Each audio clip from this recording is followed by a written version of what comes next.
Hi guys, Digging with Dave here and welcome to episode number 7. And we're here at Mervyn Lambert Plant Limited and we are going to be talking about training because they've got a new project here. So I'm going to introduce you to a very good friend of ours, Mr. Chris Blake. Chris, how are we doing? Morning Dave, good to see you. Welcome to Mervyn Lambert. Thank you very much, Chris. Lovely as ever to see you. Now, Chris, I met Chris in 2021 when I won Operator of the Year. Correct. And Chris was the head judge down there. And ever since then, we've hit a good relationship. Chris oversees the Digging with Dave stuff. You give me the compliance things because Chris is a fully qualified trainer and plant instructor. And you've got a new project that you've set up here, Chris. So tell me what's happening here.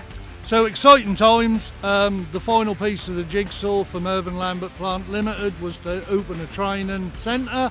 So we had a blank sheet of paper, we've come in, we've got the bit of land, we've tidied it up and we've just put everything where we want everything to go. So the telehandler tower, the roller track, the digging area, the hills for the hill start. So we had a completely blank sheet of paper, free rein, and we're really excited with what we've done.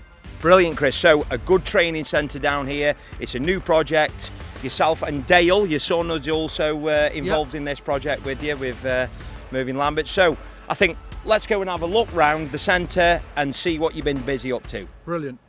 Yeah. Yep, so we come off the hard standing onto the digging area. So we've got quite a extensive area here, so we can keep digging the area, backfilling it, and we can rotate round the field so we don't keep using the same bit of area. So even in the winter, obviously the ground can settle. Yeah. So we dig, let it settle, and then we move on again. Over in the far corner, that's where we do the loading with the 360 onto articulated dump trucks, and we've got the ramp up and the ramp down, because obviously the articulated dump trucks and the forward tip and dumpers, etc., do a hill start on the way up and a hill start on the way down. So we've got heavily compacted ramps, ideal for the incline start. So we're going to do. Yeah, a good bit of ground as well, isn't it? You know, it's okay.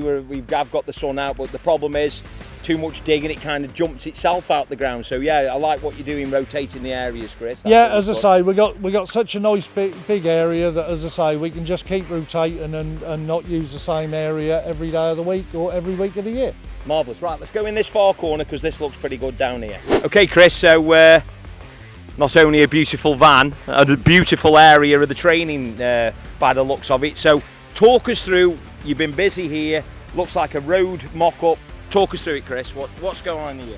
So yeah, this is our roller training area, and what we didn't want to do, we didn't want to just go for the basic CPCS MPAWS test spec.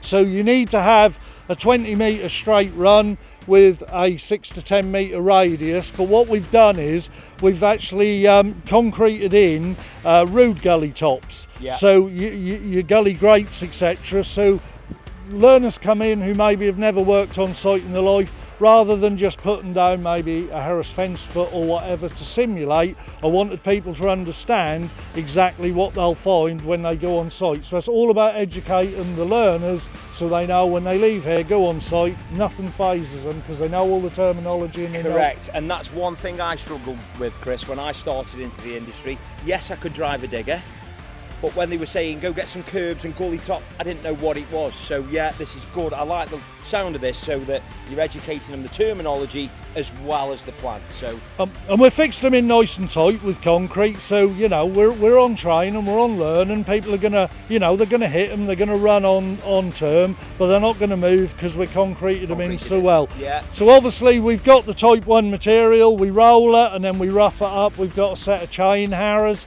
So we put in 2 gully tops along the 20 metre straight run, and then, as I say, you've got to have a certain radius for test spec, which we've got and more, which is fine. But what I wanted to do, rather than just stop at the end of the radius, I wanted to sort of continue with the hammerhead, because that's tricky, getting into the corners. We've got a manhole cover here, simulated manhole cover, all concreted in. Again, the learners will understand exactly what a manhole cover looks like if they've never been on a site before, but this is tricky.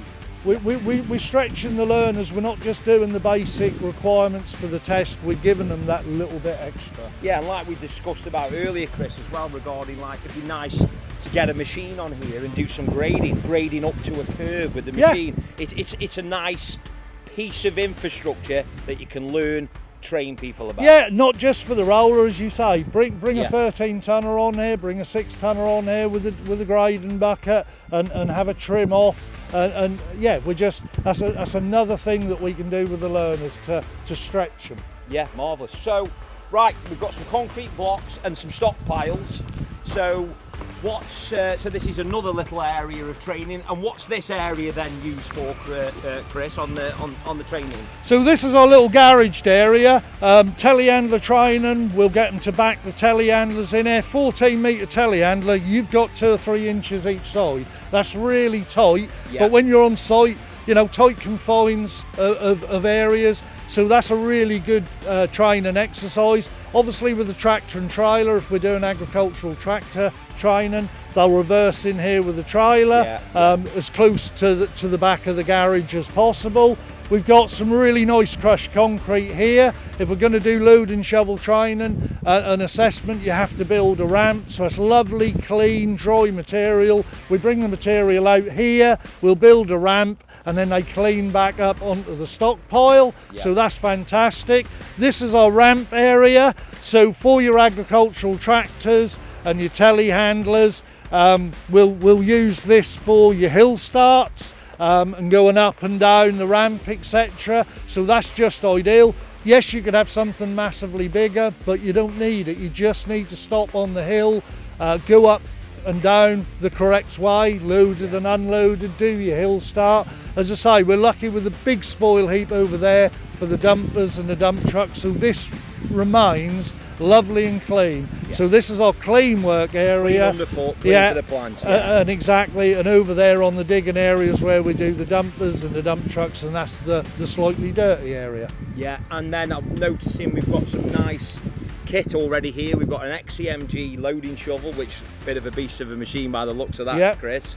We've got a Liebherr dozer and then an XCMG machine. So I take it that the machines you're using are modern, up-to-date machines, which Mervyn Lamberts have got, Takuchi's, different brands. So I can imagine that being nice for the trainees here, Chris, that they're jumping on different makes of machines, which is always nice, because you're not going to get, 9 times out of 10, you're not going to get trained on a Takuchi, and you might not get on that Takuchi on a site. So I like the sounds of that as well. Yeah, we've got a vast array of different manufacturers' machines in here in the hire fleet. Obviously, you know, we speak with the hire manager, and we'll get the machines that we require. A lot of these machines are down here because we do an awful lot of the CPCS A68 category, which is aimed at fitters and low loader drivers, and that's all done in chassis. So you have an articulated chassis assessment, you'll have a track blade assessment, you'll have a track boom assessment. So that's why a lot of these machines are down here, because we've been doing an awful lot of the A68 assessments. Brilliant, Chris. Right, let's go and try out the canteen facilities, and then we'll be back in a minute. So we're fully refreshed, Chris. Thanks for the cup of tea, marvellous. So, Chris, I'm loving what I'm seeing here, and I love that we need to encourage more youngsters into this industry. I'm proud of being a plant operator in the construction industry. I think it's the best job in the world, and I've done it ever since I left school at 16. So the Digging with Dave was set up to help people, youngsters, new starters, to give them a bit of an idea on how to get it, what we do, and the plant, and a few tips and stuff, which me and you talked about in depth in 21. That's what I wanted to do. So getting a lot of youngsters now sending us messages over on the social media, which is a massive part now, asking, and a lot of them are, the general consensus is they're leaving school, they want to get to drive machines, they've got knowledge because they've probably been with their fathers or grandfathers, or they've been on farms, or they've got an interest in the industry, or they've never been in the industry and they want to get into it. So Chris, the golden question for me is, I've just left school, I'm 16, how do I get into this marvellous plant industry? Chris, answer this, because a lot of people are getting in touch, so I think it's good to give people some advice. So Chris, answer that for me, please. So you got to get yourself out there, because clearly you need an employer. So don't just email and don't just ring. Get yourself out there if you can. Visit the company, show that you're willing, you're able, and you're really, really keen. Get yourself in, have a chat with these people. Clearly, you need to be on some sort of apprenticeship or some sort of training program. Now, the apprenticeship, the plant operation apprenticeship, that doesn't work for everyone. Not every company has every machine. You know, some people just maybe use mini diggers and forward tip and dumpers. So, you know, the bog standard construction plant operative apprenticeship, that might not be right for you. Maybe you need something bespoke. Work with a company who can look at, you know, private training providers, you know, and you need to get your foot in the door, because, as I say, without an employer, that's a non-starter. But once you get your foot in the door, you know, maybe they put you on forward tip and dumper first, or a road on roller first, and then you show willingness, you show commitment, and then they'll probably end up, you know, furthering your portfolio by, you know, mini digger and things like that. But I can't reiterate enough, get yourself in, talk to these companies and show that you're keen and you really want the opportunity. So here's another one for you then, Chris. So I'm 21, I've been working in a warehouse. I love the looks of the social media and the glitz and the glamour of the plant industry. I've been watching Digging with Dave, and I would love to get into driving machines. So what would happen then at that age? So we're a bit older now, so we've left school, we've had some experience in work and life skills. What would be your what do you suggest there, Chris? So you got two options there. Again, you start looking on the internet, you start looking at companies. The good thing that companies do now is they put a lot of case studies on their website, so you can see if they've had success with, you know, younger, inexperienced workers that they've took on not from the industry, and they've invested time and resource and gotten some tickets. So always have a look. Again, you can get your bum in the door, sit down with whoever is the HR person or the training person, present yourself, show them that you're keen.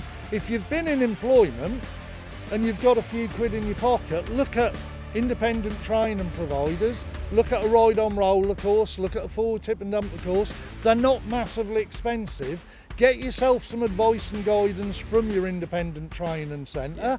Get yourself your touchscreen test done, your health and safety touchscreen test done. Come in, do a week's course on roller or whatever. There's loads of opportunities. Here at Mervyn Lambert, we have a fantastic relationship with a local agency. You know, we can put you in touch. Once you've got your CPCS card, we'll put you in touch. We'll try our best to get you a job. We don't just train you and just leave you. Yeah. We'll do everything we can to get you on a site with a company to gain your experience. I think the big thing is everyone wants to be a 360 driver, everyone wants to be a bulldozer driver. Don't set your sights too high. Start on a forward tip and dumper. Listen, when you and I started forward tip and dumpers, we were out in the elements. They're lovely cabbed, aircon, fully heated machines now. Start off low. That's not going to cost you an absolute fortune to get a roller ticket or a forward tip and dumper. Get your foot in the door. Companies will then look and think, great guy, great lady, you know, really committed to the plant hire driving. Let's move them up. And let's move them up, and they'll then put you through your dozer, your 360. But as I say, if you're that little bit older and you've saved a few quid, that ain't going to cost you a fortune at good local independent training providers to get your first ticket. Yeah, so a case of investing in yourself, applying yourself to the job, and that's your first foot on the rungs of the ladder. 100%. Right, Chris, listen, I can't thank you enough, mate. Thank you very much to Mervyn Lambert Limited as well for inviting us down. Absolutely brilliant facility, great firm. So we're going to have a walk around the yard, and Chris, it's been an absolute pleasure. See you soon, mate. Take care.